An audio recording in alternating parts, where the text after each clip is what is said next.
Good morning, ladies and gentlemen. On behalf of WIA Captain Randall Ross and the rest of the crew, I would like to extend a very warm welcome to you on board our MT-83 service to Miami with one-stop bus. It will take us approximately 55 minutes to get to Grand.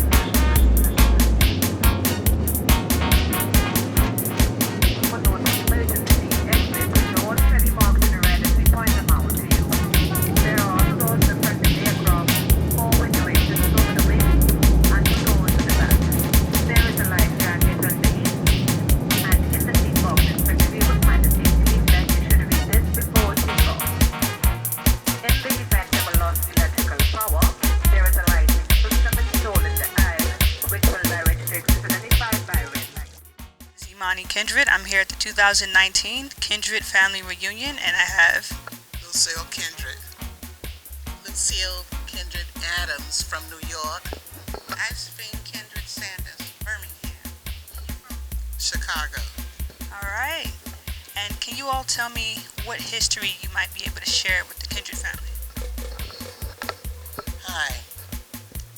We worked very hard to sort of seek out our origins and where we came from. This lady will tell you, this is Lucille, my cousin. She will tell you how we started having family reunions back in 1975.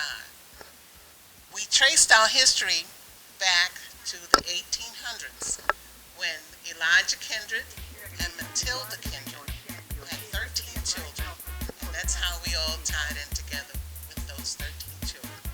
That was Susie, John Wesley, Charlie, Selene, William, Ed, Mountain Playwright, LP.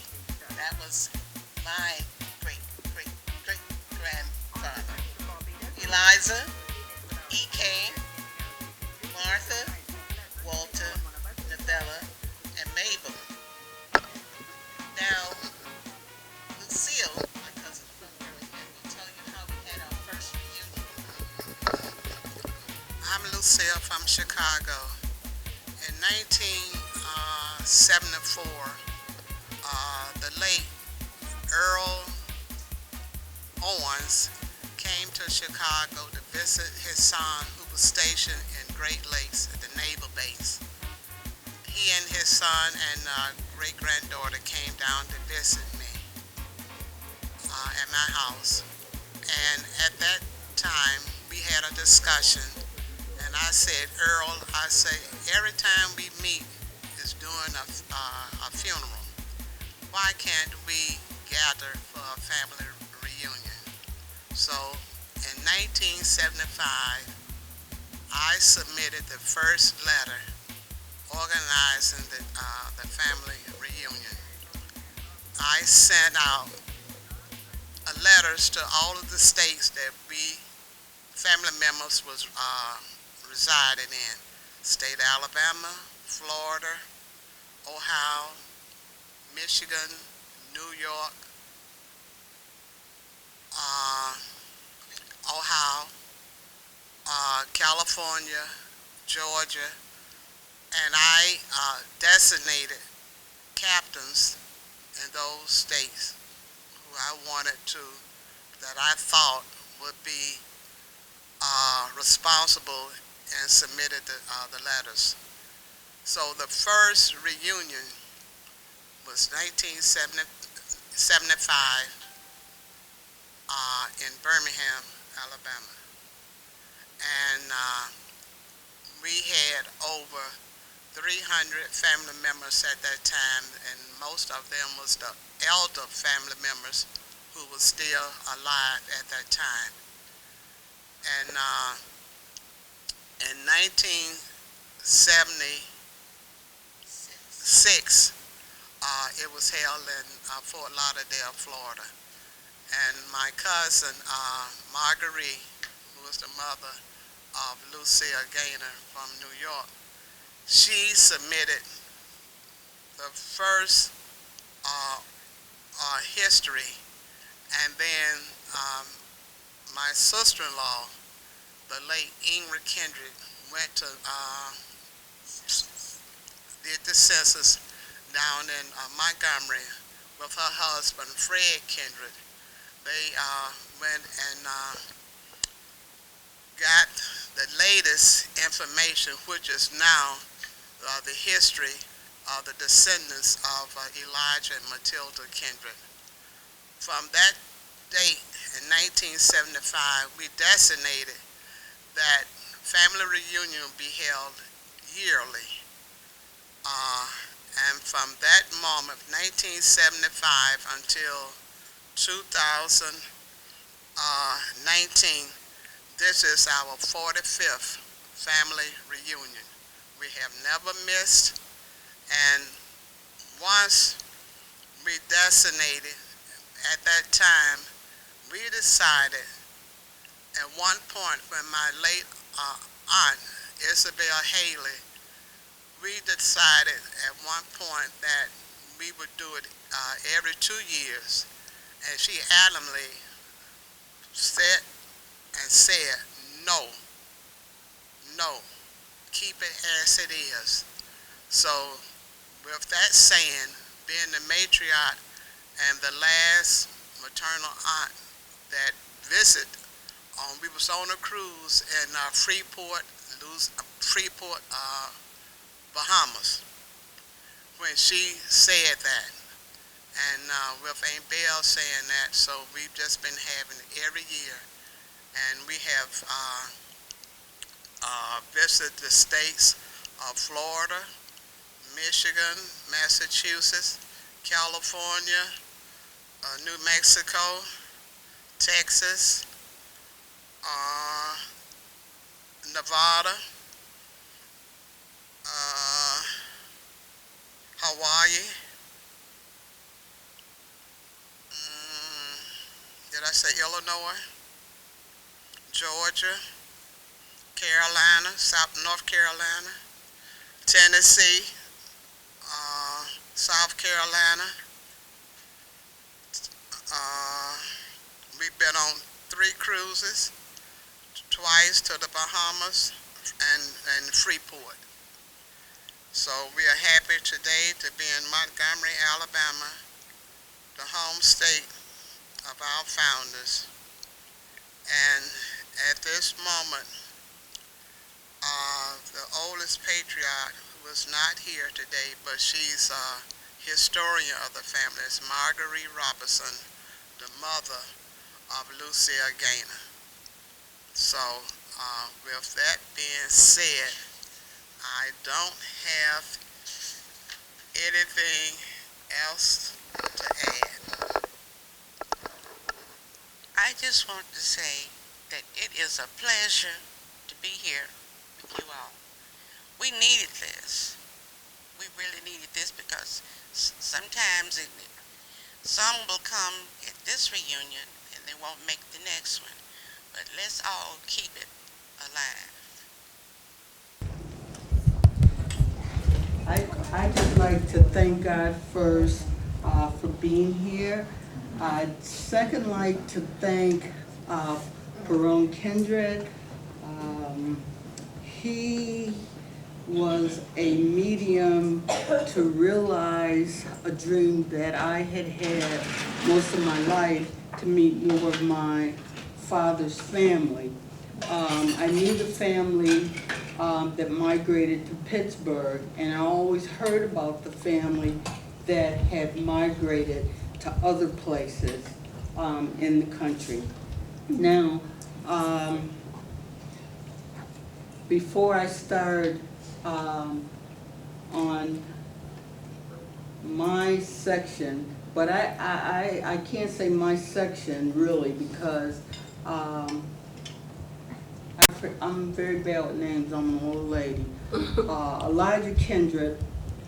There's 2 Elijah Kindreds that I've been researching, and someone said that Elijah was the son of William here. No, Elijah is Right. great. Exactly. Elijah was born in 1834. Now there's one record that says that he was born in Alabama, We have not been able to find any records that show that he was born anyplace else. But all the records show 1850, 1860, 1870, 18 gone. I won't say as far as we can go, but we have gone to a certain point. But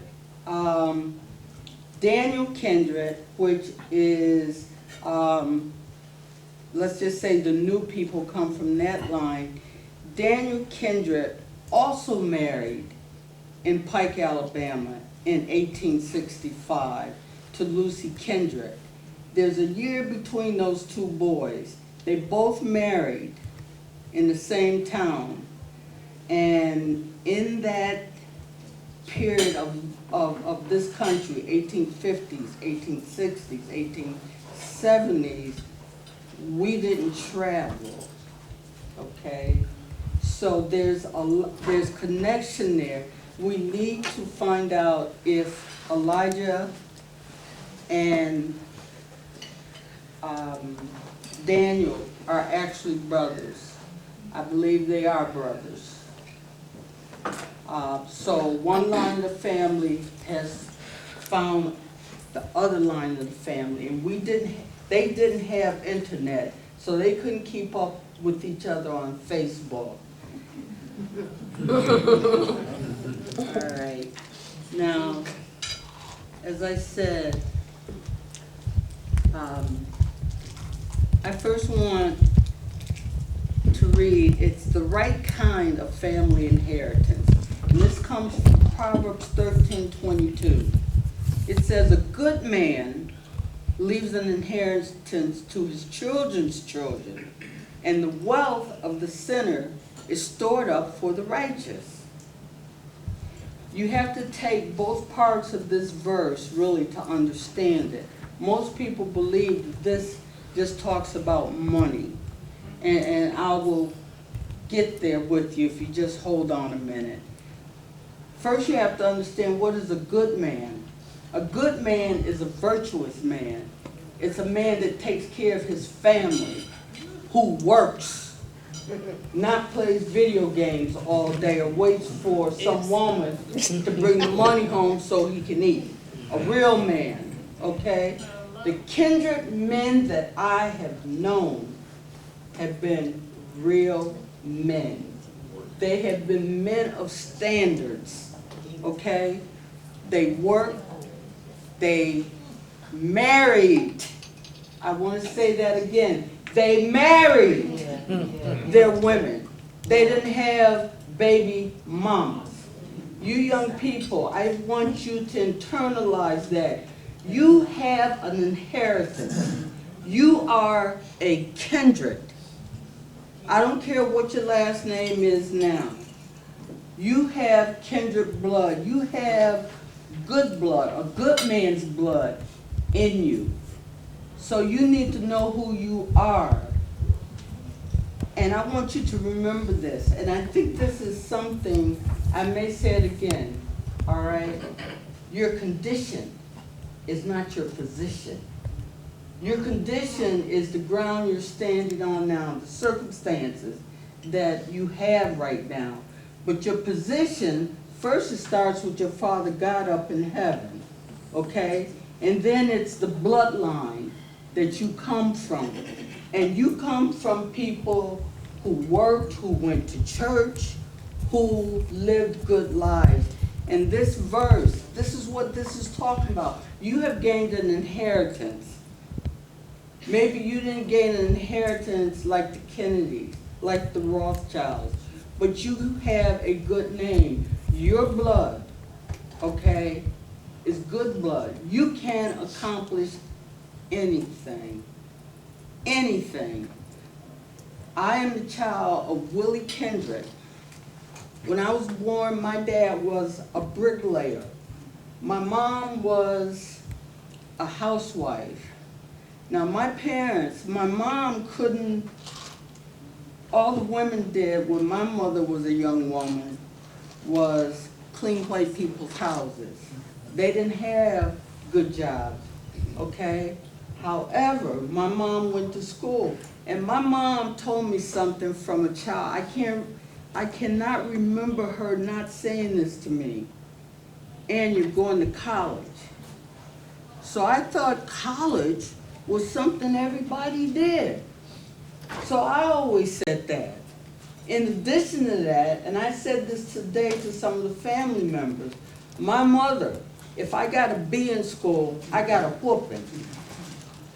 Okay? Now, you, and I also had an auntie, Maddie Lee Kendrick. She believed in us as children. Johnny, I grew up with Johnny. So you have the makings to do anything you want. Again, my mother at one time cleaned white people's house. My daddy was a bricklayer, okay? I have an MBA, I have a master's degree, and I'm working on my master's of divinity now, okay? I've traveled all over the world working. So you have that in you. All you have to do is desire it. And you have a basis here, because take this as networking. I found out I have a cousin here who's a mortgage broker. I know people that own, okay, real estate companies. So the first thing when I get back to New Jersey, I'm going to my cigar club. Hey, my cousin is a mortgage broker. I meet another cousin. You know, she starts telling me about inventions, all right, that her dad had. Really? Let's work on this. Does he have a patent? No. He applied for the patent. Okay? So we have to network with each other, because you never know what ideal, what information you will get. All right? Now, my father, Willie Kendrick, my mother, Nicola Thornton, and my father's father was Alex Kendrick, and he married Ada. They had a lot of children. Woo! Emma Ellen, Ida Lou, Georgia Bell, Brady, Julius, Claude, Reuben, Cosby, Uncle Kenny Boy, and my grandfather, Johnny Will, who died very young. My parents, my father, his sister Maddie, and his brother Johnny Will, they lived with their grandfather, all right? And it used to be when I was growing up, if your parents died, you didn't go in the system. You went to a cousin, an auntie, or somebody. As a family, someone, if it happens that someone needs us, we have to be there for that person. Now, I'm not going to encourage anyone to help people who won't help themselves, because I'm not going to do it, okay? I'll give them something to eat and keep walking, okay? But you have to help your family. You have to keep people in the family so that they know who they are. And again, my great-grandfather, Alex Kendrick, he was the youngest son of Daniel Kendrick. And Daniel was still alive in 1910 when I looked at the census. And he actually lived with his youngest son at that point in 1910. Daniel had, and now the census, when I look at it, it'll tell you he had 10 children, but he only had 9 children. And let me say this, when you're reading these old documents, I think Fred, he agrees with me, the Alabama records are messed up, okay? Our name is there as Kendrick, Kendricks, all kind of different spellings of our name. And this is the way that we lost a lot of our family. So you have to be able to tie records together. Us as black people, before the 1900s, we're not on the census that the white people were on. We're on with the farm tools, the farm animals. So you have to look at those documents. And the people who was writing that down, they didn't care how they spelled our name. Matilda, on her marriage record, is Mabildo. That's just how they didn't care about it. Mabildo. They didn't care. But I said all that to say my great-great-grandfather, who was born in 1861 to Daniel and Lucy Kendrick, they have him two ways with two names, Alexander and Alex. Both were born in 1875, and that's why they say that Daniel had 10 children. He didn't have 10 children, and that took a lot of spy work to figure out. But anyway, Daniel and Lucy Kendrick are from Hampton, Virginia. They had their first son, John, in 1860. There is something about the Kendrick family that these names are even available to us. Please internalize that. There was something special about the Kendricks that we can even go back this far, all right? Daniel Kendrick was born in 1835. Elijah was born in 1834. I may have got that mixed up, okay? But there's something about the Kendricks, because a lot of black people can't track anyone back that far. Can't track their wives, can't track the names of their wives back. So Daniel and Lucy had John in 1860. They had Georgiana. That's another name I see that's come down through the centuries. They had Alex, my great-great-grandfather. Ida. I know so many Ida Kendricks. Lucinda.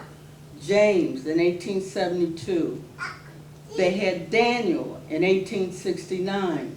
Daniel. Did he name after a brother? I don't know. William, he had in 1868. So I'm a little bit wordy. I hope I have fulfilled something within you, the young people, to number one, want to know who your family is. And also know that you're very special as a people. What is that guy, John Amos played in Kunta Kinte? You special people. You real special people. Never forget that, okay? And thank you.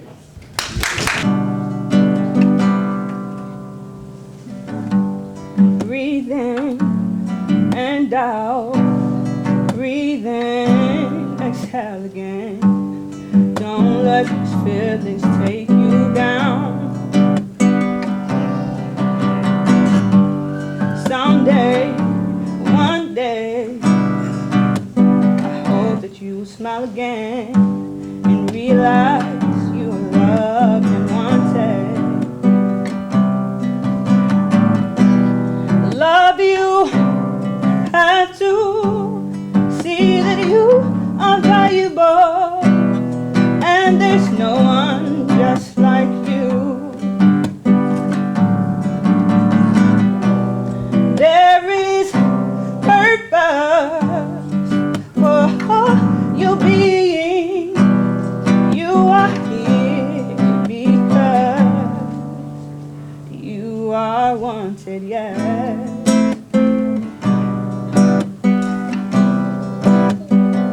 You are wanted, yes.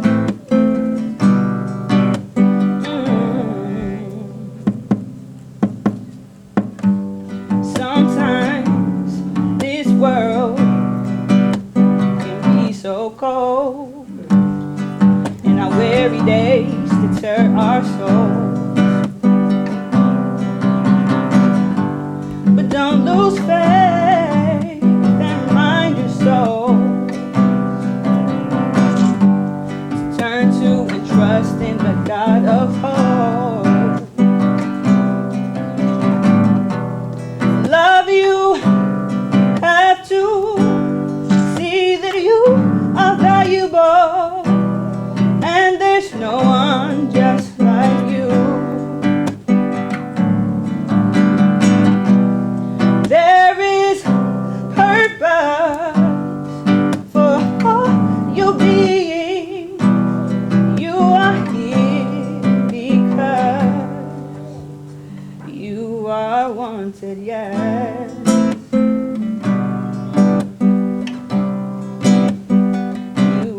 are wanted, yeah.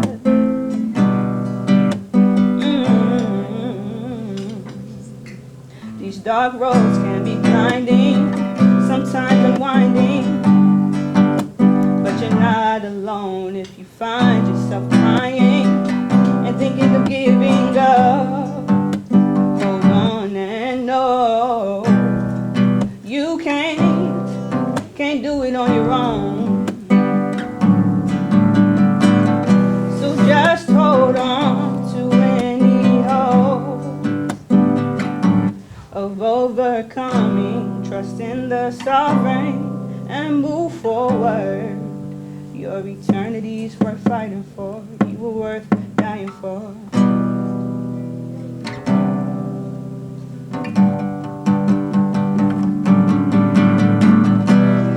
Love you, have to see that you are valuable, and there's no one just like you.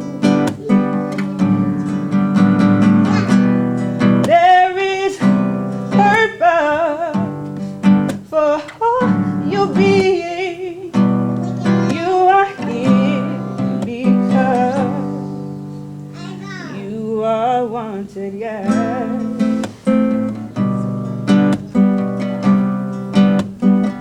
You are wanted, yeah.